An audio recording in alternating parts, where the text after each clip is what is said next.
Hi, Math Lab folks. Today we're looking at lesson number 6, notes packet with multiplying fractions.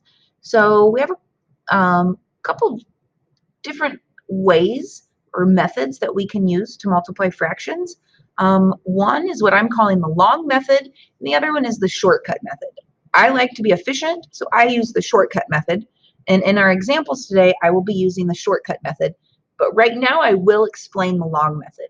So the long method, literally, you multiply your numerators straight across, multiply your denominators straight across, and then simplify if you need to. So that would mean, in this problem, 2 times 4 is 8, 8 times 5 is 40. That can be simplified to 1/5. If I use the shortcut method instead, basically what I can do is I can cross simplify before I multiply. So 4 goes into 8 2 times, so that's why there's a 2. 4 goes into 4 1 time, that's why there's a 1. 2 and 5 have no common factors, and then I multiply straight across. So 2 times 1 is 2, 2 times 5 is 10, so I have 2/10, and then that can simplify to 1/5. So again, like I said, I will use the shortcut method. All right, so our first problem here is, what is 1/4 of 36? So first of all, the of here tells me that I am doing a multiplication problem. So I want to know what is 1/4 of 36. So I'm going to use my shortcut method, and I am going to the common factor between 4 and 36 is 4. So 4 goes into 4 1 time. 4 goes into 36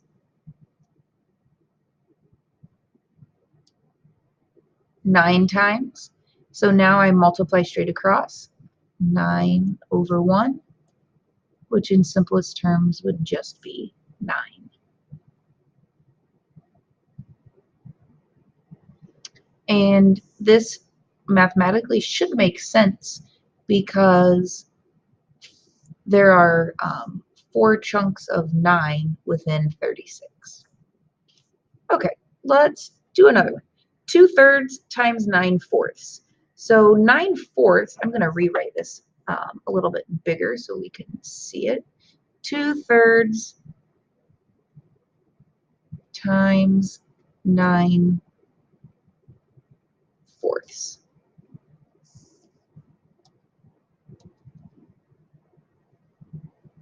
Okay, so I'm looking at the relationship diagonally. So between the 2 and the 4, my greatest common factor is 2.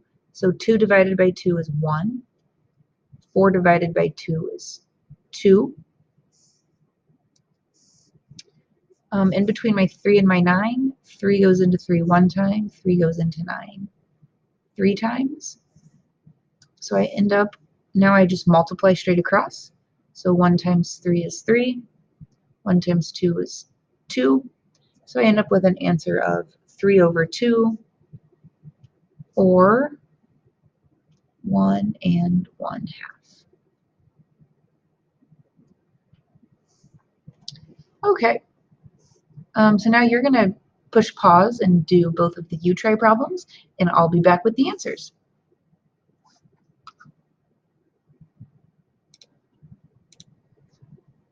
Okay, I'm back with the answers. 1/8 of 48 is 6. And the next question, I can simplify my 12 and my 15 down to a 4 and a 5. So my final answer is 8/85. Now, this is a great problem here to look at what multiplying by a fraction really means. So both of my fractions are less than 1. And 2/15 is like pretty close to 0. So this should make sense that my answer will be smaller than what I started with, right? So we know that like 1/2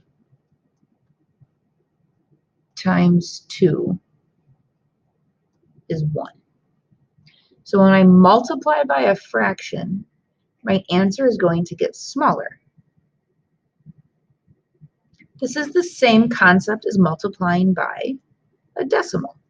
So this is the same thing as saying 0.5 times 2 is 1. So it's the same concept. Multiplying by a decimal multiplied by a fraction means that my answer will get smaller.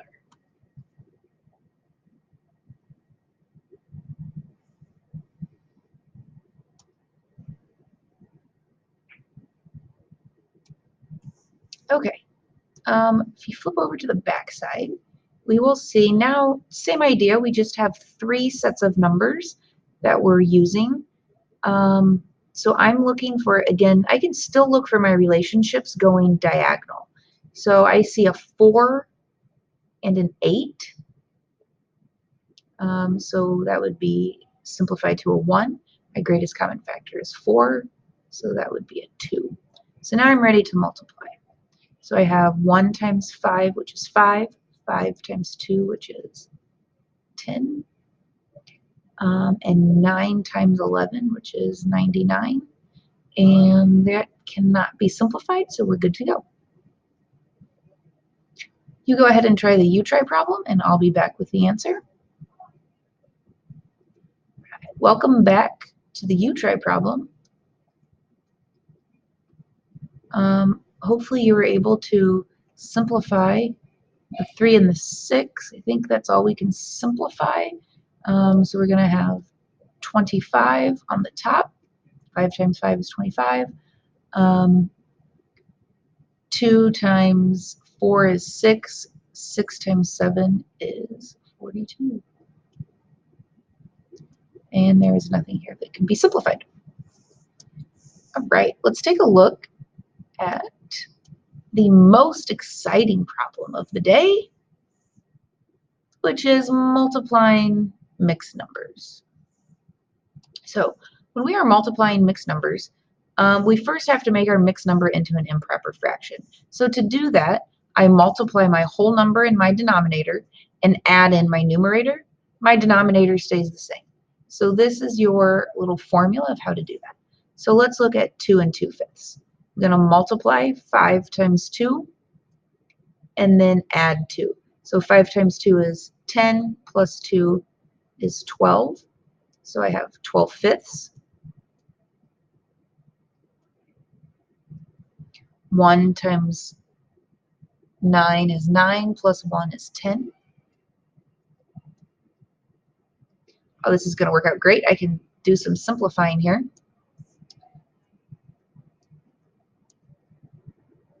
5 goes into 10 2 times. 9 and 12 can simplify by 3. So 9 divided by 3 is 3. 12 divided by 3 is 4. So now I've simplified, so now I'm ready to multiply across. 4 times 2 is 8. 1 times 3 is 3. 8/3 is my final answer. You can hit the pause and try the U-try problem. All right, welcome back. 9 times 2 is 18, plus 2 is 20, and 11/5. 10, 11. So again, there are some things I can simplify. 1 and 4.